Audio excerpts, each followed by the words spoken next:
Welcome to the show, Yoezer the Gold Digger. The gold here is not the gold in your house, but the gold from our history.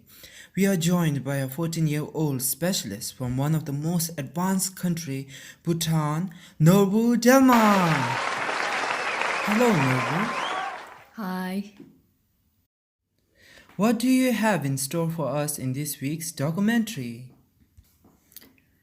Thank you for having me. Today, I'll be giving you the goal that you have been looking for, of course, the secrets to my country's progress. Shall we go 100 years back to 2020, where it all started when our fifth king, Wanshu, thought of the need for the advancement in information and technology, and then on an auspicious day, he issued 2 kashos on civil and education reform. Then came the role of the big data. We basically know that big data is the collection of all sorts of data. Young engineers from CST started the nationwide project on RUB Bhutan. All lesson plans and student material were stored in clouds. Students started to maintain notes in clouds, and teachers were able to access and analyze students' understanding.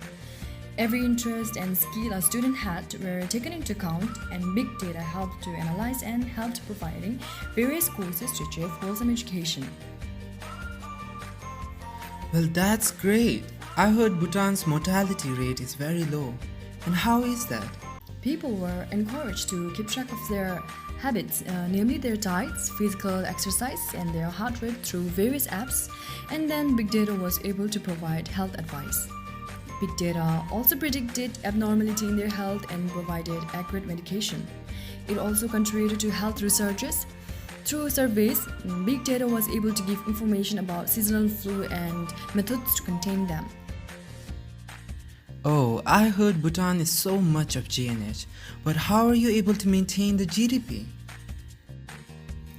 Yeah, Bhutan still has 70% forest coverage, and with big data, the remaining 30% of the lands were used to its fullest potential. Concerned authorities were able to access public interests and accordingly produce products and which were later exported en masse. Big data were able to analyze soil fertility, farmers' yield, and were able to keep track of agricultural produce in various parts of the country. Thus, Bhutan was able to self-sustain and export as well.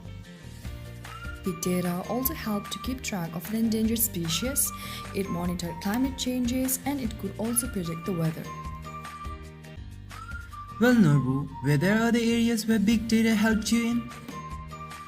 Oh, yes, there were.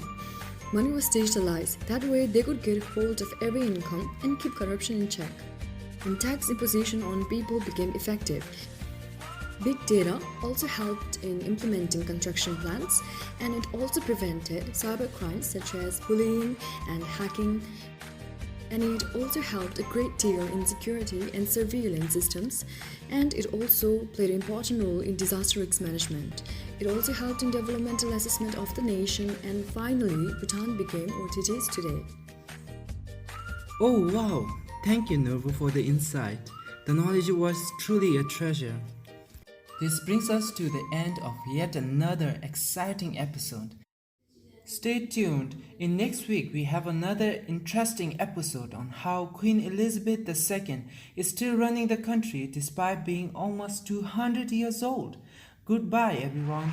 Stay safe.